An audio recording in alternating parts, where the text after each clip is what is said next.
Do demons really exist? And if so, can they possess people? In the Bible, it's written that at 12 different times, Jesus cast demons from people. As a matter of fact, most religions hold the belief that human beings can, in fact, be possessed by demonic spirits. So, shall we suffice it to say, all around the world, demonic possession is a real thing? But how does this happen? Are demons combing the earth in search of bodies to possess at any given time? What are the signs of possession? What is the person possessed going through mentally? When a demon is cast out of a person during an exorcism, can it return or move on to the next open victim? What do you look for in a possessed person? Demonic sounding voices coming from the person possessed? Violent attacks on others? Hatred for religion? The use of vulgar and violent language? Speaking in ancient languages? Knowing secrets that a person couldn't possibly know? And superhuman strength? Do some people welcome or request demonic possession to further themselves in life? It's been said that hundreds of books and even some symphonies have been allegedly composed by spirits. For those unfortunate souls who have suffered demonic possession, incredibly harrowing stories about their experiences are often recorded and written by those who have either witnessed or performed the exorcism of these individuals. Hello there, welcome. Thank you for joining me on another night filled with tales of terror. Tonight's stories take us into demonic possession. And like in my other videos, you might find a story in there that is possibly a work of fiction. We'll find out. But before we get started, I just want to let you know that, hello, my name is Roberta Griffin, and I appreciate you coming and checking out my channel, Scary Girl Griffin. I also want to let you know that all the stories you hear on my channel are either factual, fictional, or somewhere in between. But I will always let you know at the end of each video just what it is that you heard. So for now, get comfortable, click the like and subscribe buttons, turn down the lights, and let's begin.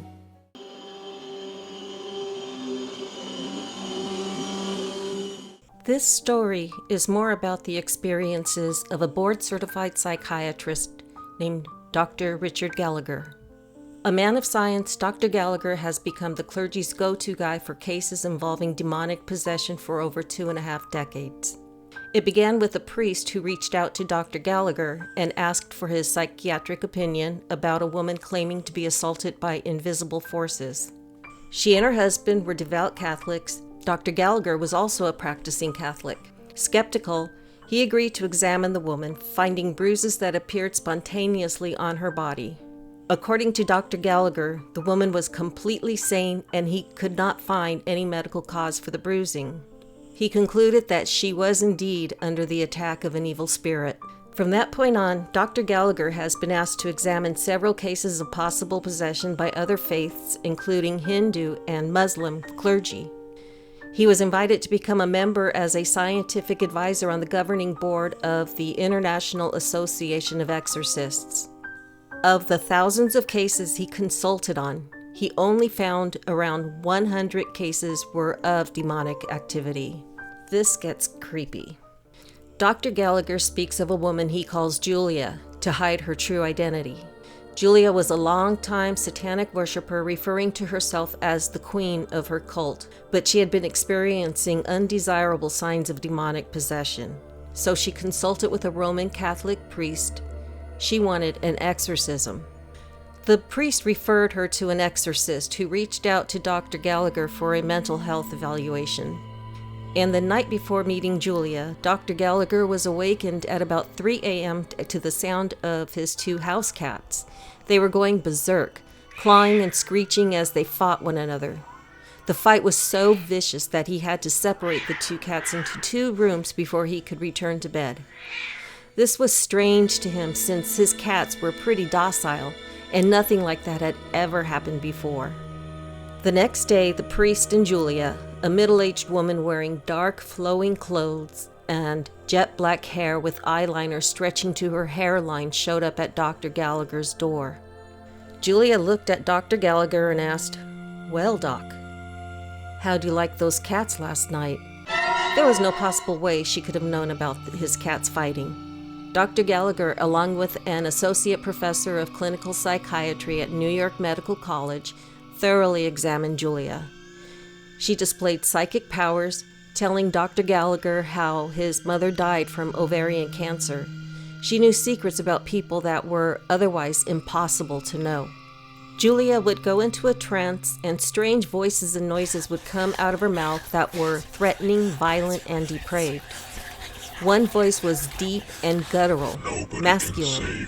Another voice screeched out in a high-pitched tone, and a third voice spoke in Latin.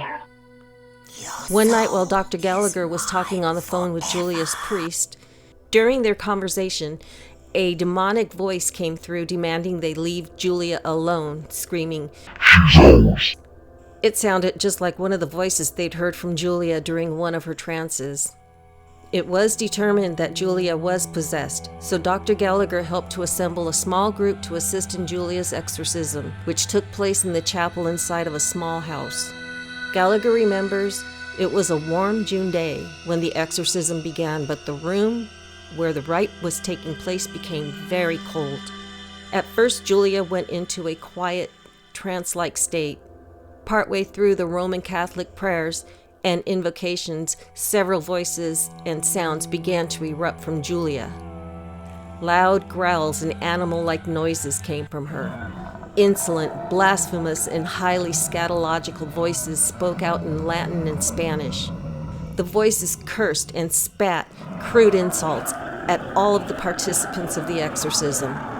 The guttural voice shouted out, "Leave her alone, you fucking priests!" and "Stop, you whores, you'll be sorry!" Objects began to fly off the shelves as the exorcism continued on. The nuns and the three other individuals began to feel Julia's increasing strength as they struggled to restrain her. Despite their attempts at holding her down, Julia levitated about 12 inches in the air for about 30 minutes. As the entity inside Julia spouted vitriol and made those strange noises, a stifling heat began to emanate in the room, causing members of the exorcism team to sweat profusely, stating the heat was unbearable. When it was over, Julia had no memory of anything that had occurred. Dr. Gallagher documented the case in a February issue of the New Oxford Review.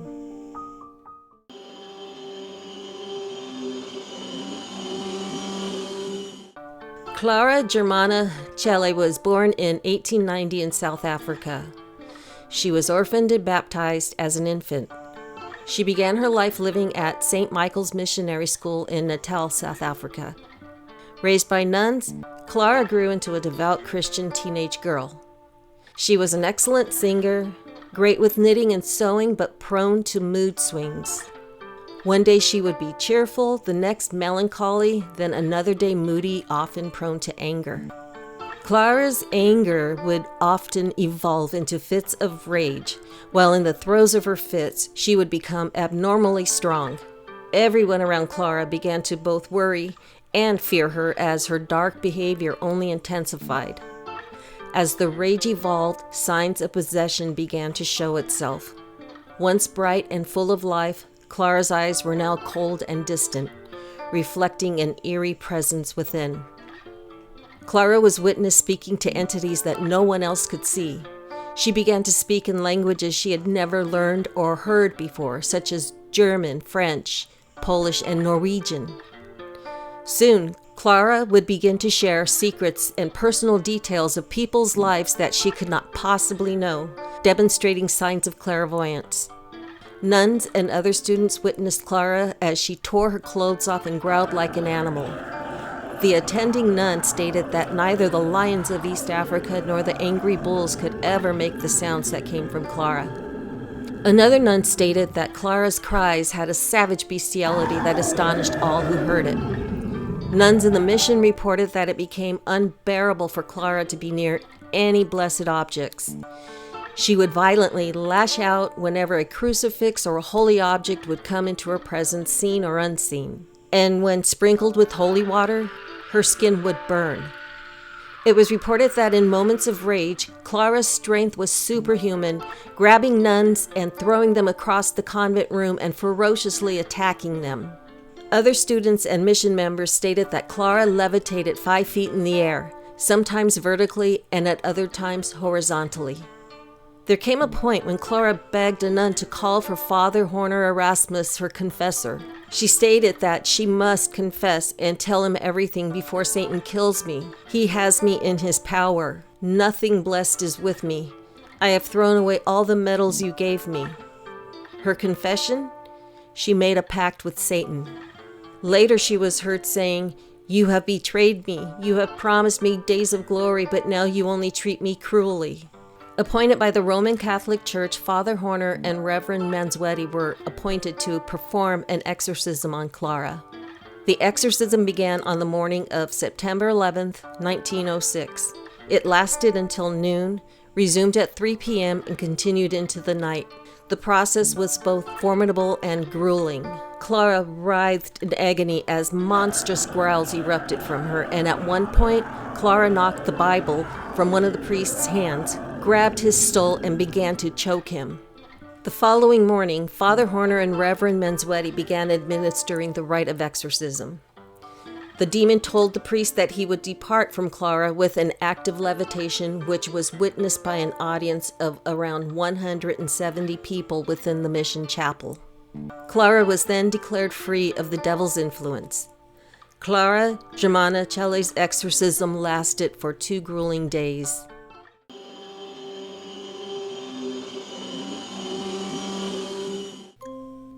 It was 1992 in Los Angeles, California, where Tara, 15 years old, lived with her single mother, Constance. Deemed awkward and an outcast, Tara had one friend, another outcast named Cheryl. The 2 girls spent a lot of their time in a shop filled with books on magic and spells, crystals, candles, and Ouija boards, one of which Tara purchased. When the girls left the store with the Ouija board in hand, Tara quickly turned and looked around. She told Cheryl that she felt like they were being watched, but Cheryl didn't see anyone, so they shrugged it off. As the days passed, Tara and Cheryl played with the Ouija board, and one night, they made contact with someone who called himself Rudy. Excited that they had contacted a spirit, they went on to ask Rudy questions about their future and so on.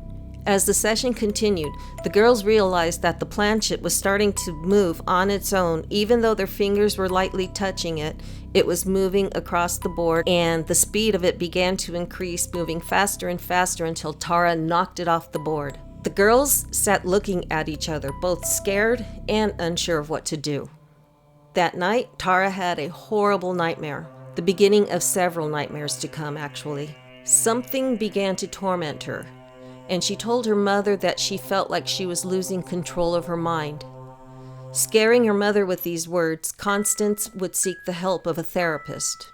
Some nights later, Cheryl spent the night with Tara. What happened that night would put an end to any further sleepovers between the girls. It was close to 3 a.m. when Cheryl woke to hear Tara talking in her sleep. She shook Tara to wake her, and this is what scared Cheryl. Tara sat up in bed and turned in the direction of Cheryl. Tara slowly opened her eyes. Cheryl swears Tara's eyes were pure black.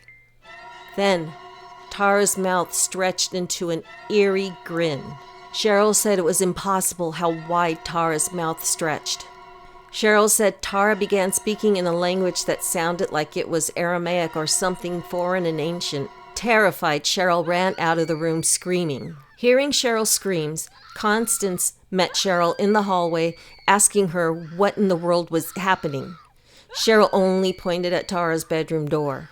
When Constance ran into Tara's bedroom, Tara was back to normal sleeping. As for Cheryl, she didn't sleep any more that night, and when the sun rose, she left. She later confronted Tara about what had happened that night. Tara had no recollection of anything. The nights became more and more strange and unbearable for Tara. She began to suffer violent attacks in the middle of the night, waking up with bruises and scratches all over her body, and there was no explanation for how they got there. Tara's health and appearance started to deteriorate. She couldn't eat, she couldn't sleep. Tara's psychiatrist, Dr. Maria Kane, prescribed her antipsychotic medication, which only put Tara into a catatonic state, which there is debate over whether it was the medication causing hallucinations or something else. A month passed with no improvement in Tara. As a matter of fact, Tara was withering away. She told her mother and Dr. Kane that there was a demon inside of her. So with her mother's permission, Dr. Kane turned to hypnotherapy. According to Dr. Kane, while in the middle of a hypnotic session, Tara slumped over quietly and answered her questions, but after a few moments, Tara sat up and looked at her with black eyes. She said Tara's face distorted before her eyes, saying Tara's mouth stretched into an impossibly wide grin. A guttural voice came from Tara spewing lewd comments at Dr. Kane. She told Dr. Kane the name of her children. There was no way she could have known that. Dr. Kane said it was terrifying. She told Constance that she would not see Tara anymore and suggested taking her to a priest. So Constance heeded Dr. Kane's advice, put Tara in her car, and drove her to the nearest church. Before even seeing the church, Tara started to freak out. She started tearing at her clothes and started to crawl around inside of the car, growling like a ferocious animal. Stopping the car on the side of the street, others saw what was happening. The police were called, and Tara was taken to the psych ward of a nearby hospital. In the psych ward, Tara was violent. She was restrained to a bed and medicated. A nurse recalls sitting beside Tara's bed and reading. She said she could feel the temperature in the room increasing as an awful stench filled the room. She said she looked up from her book to check on Tara, but Tara was no longer in her bed. Tara was standing directly in front of her. She screamed for the doctor to come as he and some other nurses ran into the room. They were shocked to see Tara grinning at them. But she wasn't just grinning. She was levitating. A priest, Father Gabriel Hernandez, was called to the hospital. He met with Tara and immediately knew something was possessing her. Father Gabriel received permission from the Roman Catholic Church to perform an exorcism on Tara and sought the assistance of another priest, Father Patrick Ben. The exorcism occurred inside of Tara's hospital room, and Tara's mother, 2 nuns, a doctor, and a nurse were all in attendance. And during the exorcism, other psych patients became loud and agitated. They were chaotic, and towards the end, Tara's bed shook violently. Her body levitated only to the point the restraints would allow, cutting off the circulation in her hands and feet. The nuns used their bodies to force Tara down on the bed. Tara screamed out profanities and offered acts of perversion to the priests. As the exorcism came to a close, a guttural voice wailed from Tara in anger as her body spasmed fiercely. Then everything fell silent. Tara was free from the demon that possessed her. So, what'd you think of tonight's stories? Were you able to figure out which story was a work of fiction? Now, if you guessed it was Tara, you'd be correct because, yes, she is a character that I created while writing my story for tonight's video. But nevertheless, I really do hope that you enjoyed all the stories you heard tonight on my channel, Scary Girl Griffin. Well, it's about time to wrap things up, so before we go, I just want to remind you to go ahead and click on some of my other videos for some more scary entertainment.